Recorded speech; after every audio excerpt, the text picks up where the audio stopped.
નમસ્કાર મિત્રો, હું રાજેશ ભાસ્કર આપ સૌનું યુટ્યુબમાં આપણી આ ચેનલ પર સ્વાગત કરું છું.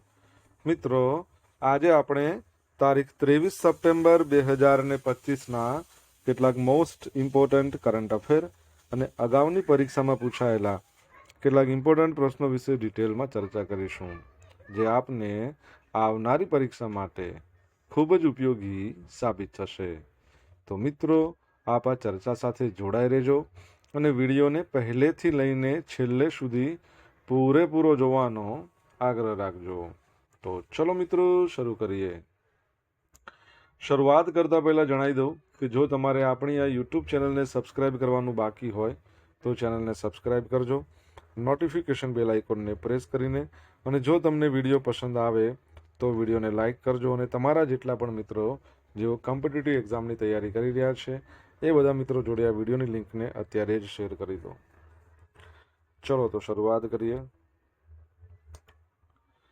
સૌપ્રથમ જોઈશું અગાઉની પરીક્ષામાં પૂછાયેલા વિજ્ઞાનના પ્રશ્નો, જેના જવાબો તમારે મને કમેન્ટ બોક્સમાં લખીને જણાવવાના છે. વિડીયોના લાસ્ટમાં જ્યારે હું તમને આ દરેક પ્રશ્નના જવાબ જણાવું ત્યારે તમારે ચેક કરવાનું છે કે તમે આપેલા પ્રશ્નોના જવાબમાંથી કેટલા પ્રશ્નોના જવાબ સાચા છે, અને જેટલા પણ પ્રશ્નોના જવાબ સાચા હોય એનો આંકડો તમારે કમેન્ટમાં લખવાનો છે કે 10માંથી આટલા સાચા. ડેઇલી જીકે ટેસ્ટમાં આપણે રોજ 10 પ્રશ્નો પૂછીએ છીએ, જેમાંથી 5 પ્રશ્નો વિજ્ઞાનના હોય છે. બાકીના જે 5 પ્રશ્નો છે એ ગુજરાતની કલા, સંસ્કૃતિ અને વારસાના છે. તો તમે તમારા આન્સર આપો નીચે કમેન્ટ બોક્સમાં, અને હું આજના કરંટ અફેરનો પ્રથમ પ્રશ્ન છે એની શરૂઆત કરું છું. પ્રથમ પ્રશ્ન છે કે મલયાલમ સુપરસ્ટાર મોહનલાલને કયા વર્ષ માટે ભારતીય સિનેમાનો સર્વોચ્ચ સન્માન દાદા સાહેબ ફાળકે પુરસ્કારથી સન્માનિત કરવામાં આવ્યા છે? તો જવાબ આવશે વર્ષ 2023 માટે.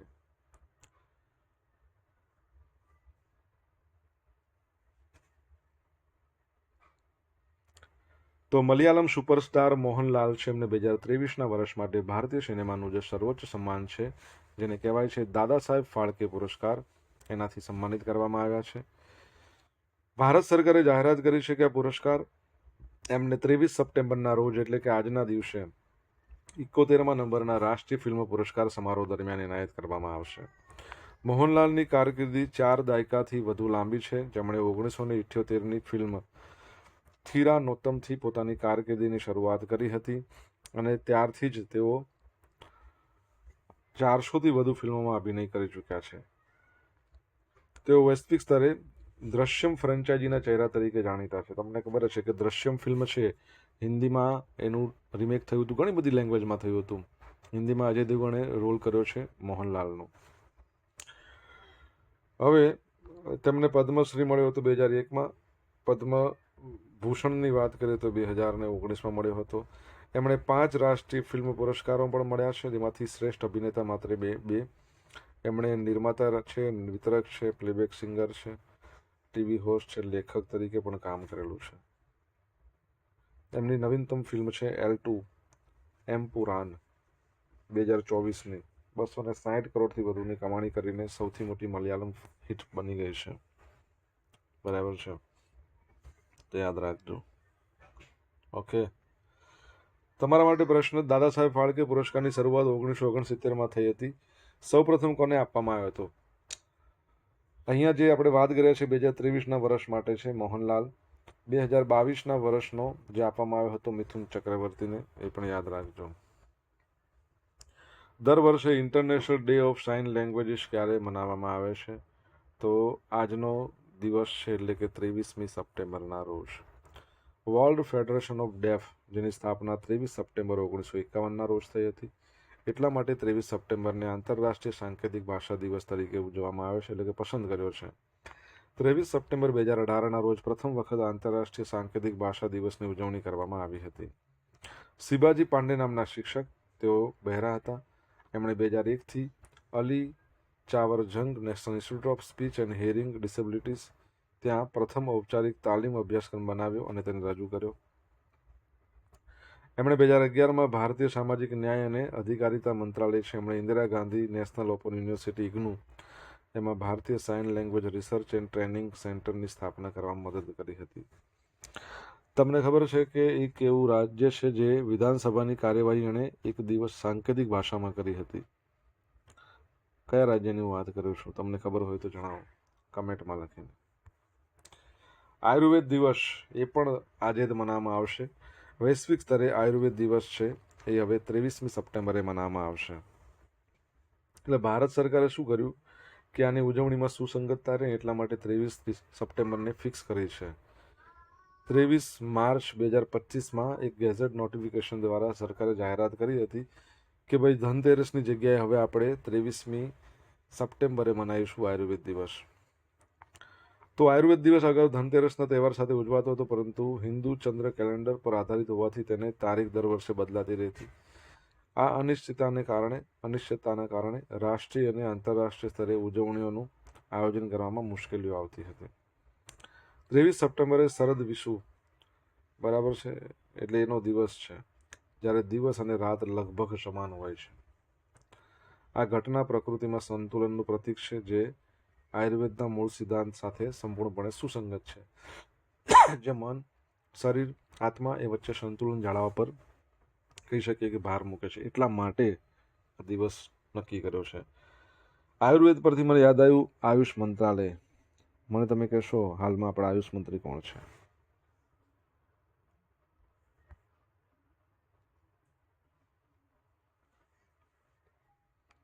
એપોલો ટાયર ભારતીય ક્રિકેટ ટીમનું નવું જર્સી સ્પોન્સર બન્યું, જેણે આશરે 579.06 કરોડમાં સોદો હાંસલ કર્યો. આ ડીલ પહેલાના સ્પોન્સર ડ્રીમ 11 કરતાં નોંધપાત્ર રીતે વધુ છે, જેણે એપોલો ટાયર્સના દરેક દ્વિપક્ષીય મેચ માટે 4.5 કરોડ, આઈસીસી ટુર્નામેન્ટની મેચ માટે 1.72 કરોડ ચૂકવશે. આ કરાર 2027 સુધીનો છે, જેમાં ભારતીય ટીમ કુલ 141 મેચો, 121 દ્વિપક્ષીય અને 20 આઈસીસી મેચો રમશે. આ સ્પોન્સરશિપ માટે બોલી પ્રક્રિયા 16 સપ્ટેમ્બરે યોજાઈ હતી, જેમાં કેનવા અને જેકે સિમેન્ટ જેવી કંપનીઓ ભાગ લીધો હતો, પરંતુ એપોલો ટાયર છે એને સૌથી વધારે બોલી લગાઈ હતી. ઓકે, આગળ વધીએ આપણે. બીસીસીઆઈ, જો બીસીસીઆઈનું જર્સી પાર્ટનર મતલબ BCCI board of control for cricket in India 1928માં સ્થાપના, હેડક્વાર્ટર છે એનું વાનખેડે સ્ટેડિયમ, મુંબઈ. તમારા માટે પ્રશ્ન એના કાર્યકારી અધ્યક્ષ બન્યા છે, એમનું નામ શું છે? આમ તો પૂર્ણ સમયના અધ્યક્ષની વાત ચાલી રહી છે, પણ ઓફિશિયલ નથી આવ્યો હજુ. મિત્રો, વિડીયો પસંદ આવ્યો હોય તો વિડીયોને લાઇક કરો, તમારા મિત્રો જોડે વિડીયો લિંકને શેર કરો. આપણી બંને યુટ્યુબ ચેનલ રાજેશ ભાસ્કર 2ને જો સબસ્ક્રાઇબ કરવાનું બાકી હોય તો સબસ્ક્રાઇબ કરો, નોટિફિકેશન બેલ આઇકોનને પ્રેસ કરીને. જો તમારે ડેઇલી કરંટ અફેરની પીડીએફ જોઈતી હોય તો આપણી ટેલિગ્રામ ચેનલ જોઈન કરો. ડેઇલી કરંટ અફેરની પીડીએફ તમને મળશે બિલકુલ ફ્રીમાં. સાથે સાથે તમને પોલ્સ પણ રમવા મળશે. ટેલિગ્રામની લિંક વિડીયોની ડિસ્ક્રિપ્શનમાં આપેલી છે. તાજેતરમાં કોણે વર્લ્ડ સ્પીડ સ્કેટિંગ ચેમ્પિયનશિપમાં 42 કિલોમીટર મેરેથોનમાં ગોલ્ડ જીત્યો છે? તો જવાબ આવશે આનંદ કુમાર વેલકુમાર. તો ભારતીય રમતો માટે એક મોટી સફળતા કહી શકીએ. 22 વર્ષના છે સ્કેટર આનંદ કુમાર વેલકુમાર. ચીનમાં 2025ની વર્લ્ડ સ્પીડ સ્કેટિંગ ચેમ્પિયનશિપમાં ઇતિહાસ રચ્યો છે. પુરુષોની 42 મીટર મેરેથોન દોડ મેડલ તેમણે જીત્યા છે, જે સ્પીડ સ્કેટિંગમાં ભારતનો પ્રથમ વર્લ્ડ ચેમ્પિયનશિપ ટાઇટલ છે. અન્ય સિદ્ધિઓ જોઈએ તો ટોટલ 3 મેડલ મેળવ્યા છે. આ ચેમ્પિયનશિપની વાત ચાલે છે. 42 કિલોમીટર મેરેથોનમાં ગોલ્ડ અત્યારે વાત કરી, એની પહેલાં 1000 મીટર આ ઇવેન્ટની અંદર પણ ગોલ્ડ રેકોર્ડ સમય સાથે પાછું, અને 500 મીટર સ્પ્રિન્ટમાં બ્રોન્ઝ. વેલકુમારની સિદ્ધિની વાત કરીએ તો રમતોમાં એક નવા યુગ દર્શાવે છે.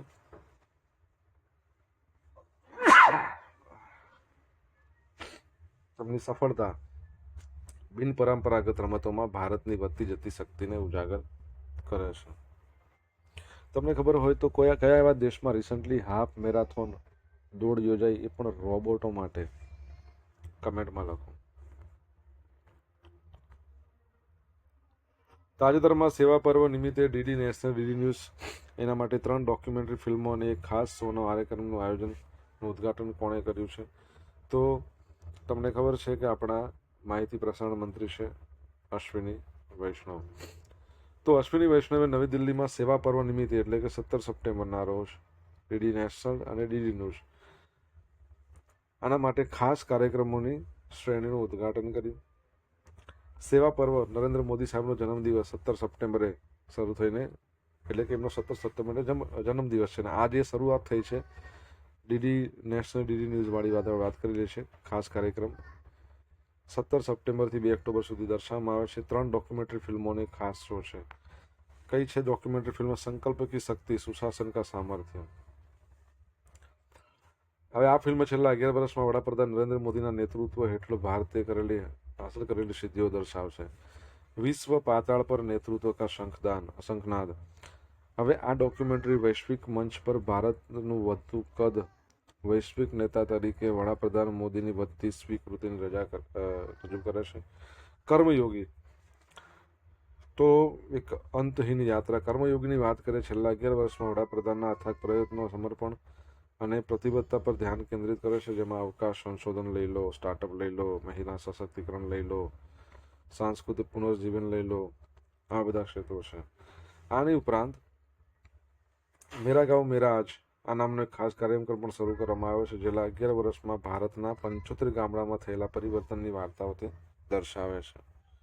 ઓકે, તો યાદ રાખજો. 17 સપ્ટેમ્બર મોદી સાહેબનો જન્મદિવસ છે, એને સેવા દિવસ કહેવાય છે. એના સિવાય પણ બીજો એક દિવસ છે, તમે મને કહેશો કયો દિવસ આવશે? મુક્તિ દિવસ છે કોઈક રાજ્યનો. એ વખતે રાજ્ય હતું, રજવાડું હતું. પ્રસિદ્ધ યાત્રાધામ બહુચરાજીને નગરપાલિકાનો દરજ્જો આપવામાં આવ્યો છે. તો આ નિર્ણય ક્યારે લેવાયો છે? 17મી તારીખના રોજ. આ નિર્ણય બાદ મામલતદાર આર.જે. કાનુડાવાળા છે, એમણે જણાવ્યું કે રાજ્ય સરકારના નોટિફિકેશન અનુસાર આગળની કાર્યવાહી કરવામાં આવશે.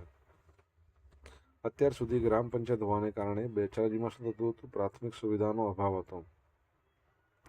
હવે તો નગરપાલિકા બનશે એટલે અહીંયા સ્વચ્છતા, પાણી, રસ્તાઓ, ખાસ કરીને જરૂરી સુવિધાઓમાં સુધારો થશે અને જેથી યાત્રાધામનો સર્વાંગી વિકાસ થશે એવી આશા છે.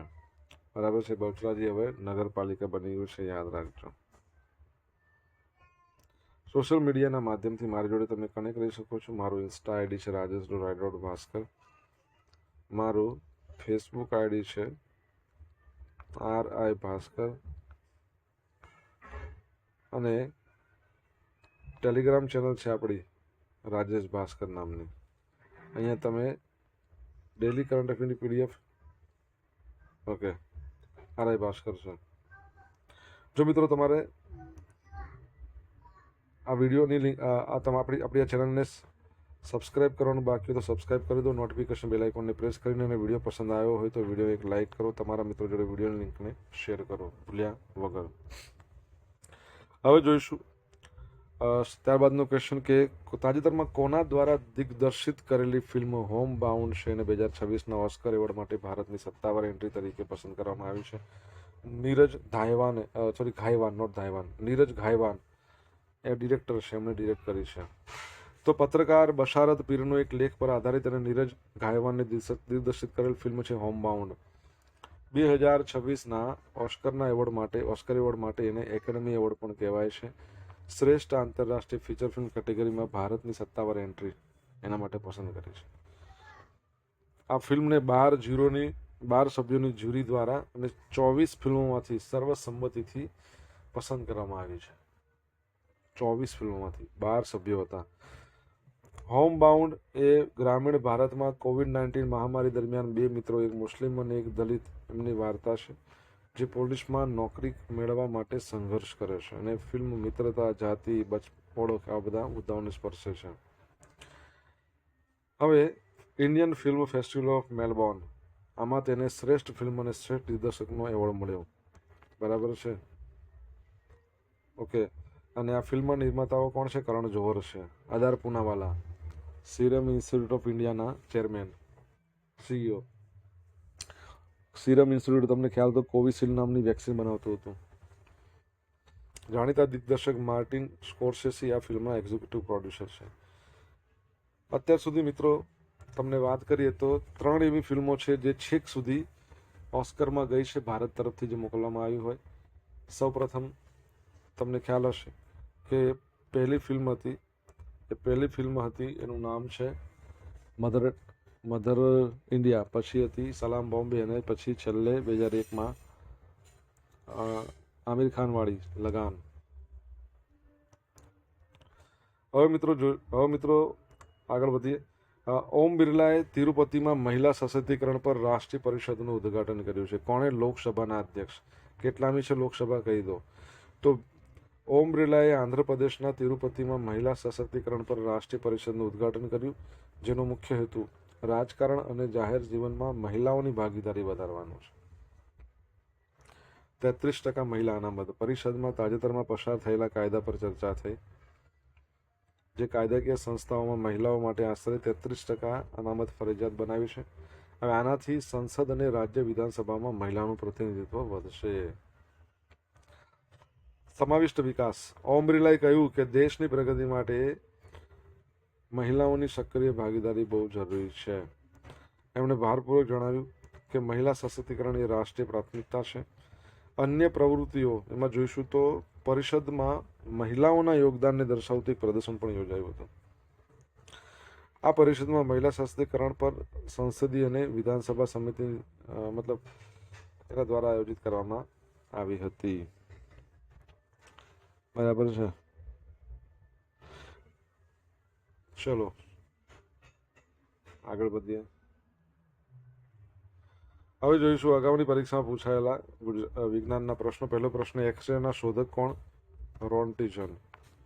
સેકન્ડ પ્રશ્ન, નીચેનામાંથી કયો બોમ્બ સૌથી વધુ વિઘાતક છે? Hydrogen bomb. પૃથ્વીની સૌથી નજીકનો ગ્રહ? બુધ. સૂકો બરફ કોને કહે છે? કાર્બન ડાયોક્સાઇડનું ઘન સ્વરૂપ. ભૌતિક શાસ્ત્રના પિતા? આર્કિમિડીઝ. હવે જોઈશું મિત્રો અગાઉની પરીક્ષામાં પૂછાયેલા ગુજરાતની કલા, સંસ્કૃતિ અને વારસાના પ્રશ્નો. પહેલો પ્રશ્ન, ડૉક્ટર કલામ અબ્દુલ કલામનો જન્મ ક્યાં થયો હતો? રામેશ્વરમ. સેકન્ડ પ્રશ્ન, આદિવાસીઓના વિકાસ માટે કોણે દક્ષિણ ગુજરાતમાં વેડછી ખાતે પ્રયોગશાળા સ્થાપી હતી? શું આવશે બોલો? તો વેડછીની વાત આવી ને? યસ, જુગતરામ. ડૉક્ટર બાબા સાહેબ આંબેડકર એમના કયા કાર્ય માટે વધારે જાણીતા છે? ડૉક્ટર બાબા સાહેબ શાના માટે જાણીતા છે? તો બંધારણના ઘડવૈયા છે. સ્વતંત્ર ભારતના પૂર્વ રાષ્ટ્રપતિ અબ્દુલ કલામનું પુસ્તક અગનપંખ. હરીશ ધોળકિયાએ એનો અનુવાદ કર્યો છે વિંગ્સ ઓફ ફાયરનો. ભારતના પ્રથમ અવકાશયાત્રી? પ્રથમ પૂછે તો રાકેશ શર્મા. હવે મિત્રો જોઈશું ગઈકાલે પૂછેલા પ્રશ્નો. જ્યાં પહેલો પ્રશ્ન, કયા સ્થળે ઇન્ડિયન ઇન્સ્ટિટ્યૂટ ઓફ મેનેજમેન્ટ અમદાવાદના પ્રથમ આંતરરાષ્ટ્રીય કેમ્પસનું ઉદ્ઘાટન થયું? દુબઈમાં. વર્લ્ડ ઇન્ટેલેક્ચ્યુઅલ પ્રોપર્ટી ઓર્ગેનાઇઝેશન દ્વારા પ્રકાશિત ગ્લોબલ ઇનોવેશન ઇન્ડેક્સ 2025માં ભારત 38મા નંબર પર છે. હવે મિત્રો આજે પૂછેલા પ્રશ્નનો જવાબ જોઈ લઈએ. પહેલો પ્રશ્ન શું પૂછ્યો હતો? પહેલો પ્રશ્ન હતો કે 1969માં શરૂઆત થઈ હતી શાની? તો દાદા સાહેબ ફાળકે પુરસ્કારની. સૌ પ્રથમ કોને આપવામાં આવ્યો હતો? દેવિકા રાને. સેકન્ડ પ્રશ્ન, પંજાબ વિધાનસભા છે એમણે એક દિવસ કહી શકીએ સાંકેતિક ભાષાનો ઉપયોગ કર્યો હતો વિધાનસભાની કાર્યવાહી કરવા માટે. આયુષ મંત્રીનું નામ છે શું છે? પ્રતાપરાવ જાધવ છે. ચોથા નંબરનો પ્રશ્ન, બીસીસીઆઈના કાર્યકારી અધ્યક્ષનું નામ શું છે? રાજીવ શુક્લા. પાંચમા નંબરનો પ્રશ્ન, રોબોટોની હાફ મેરાથોન ચાઇનામાં યોજાઈ. છઠ્ઠા નંબરનો પ્રશ્ન, 17મી સપ્ટેમ્બર હૈદરાબાદ મુક્તિ દિવસ પણ છે. સાતમા નંબરનો પ્રશ્ન કે લાપતા લેડીઝ નામની ફિલ્મ આવી હતી 2000 લાપતા લેડીઝ 24ની. અત્યારે હાલમાં કેટલામી લોકસભા ચાલી રહી છે? 18મી. બરાબર છે.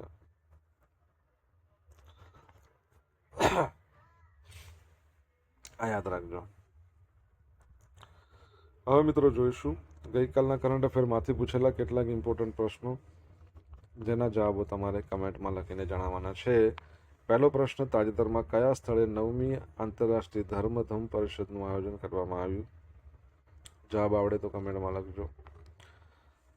સેકન્ડ પ્રશ્ન, તાજેતરમાં કોણે વુમન્સ અને મેન્સ બંને વન ડે ક્રિકેટમાં ભારત માટે સૌથી વધારે ઝડપી સદીનો રેકોર્ડ બનાવ્યો છે? તો જવાબ આવડે તો કમેન્ટમાં લખજો. આ હતા આજના દિવસના કેટલાક મોસ્ટ ઇમ્પોર્ટન્ટ કરંટ અફેર અને અગાઉની પરીક્ષામાં પૂછાયેલા કેટલાક ઇમ્પોર્ટન્ટ પ્રશ્નોના જવાબોની સાથે આશા રાખું બધાને ભણવાની મજા આવી હશે. મજા આવી હોય તો હા, વિડીયોને એક લાઇક કરો, તમારા મિત્રો જોડે વિડીયોને શેર કરો અને આપણી બંને યુટ્યુબ ચેનલ રાજેશ ભાસ્કર ટુને જો સબસ્ક્રાઇબ નથી કરો તો સબસ્ક્રાઇબ કરો, નોટિફિકેશન બેલ આઇકોનને પ્રેસ કરીને. તો મિત્રો thank you so much for watching this video. Have a nice day. જય હિન્દ, જય ભારત, જય જય ગરવી ગુજરાત.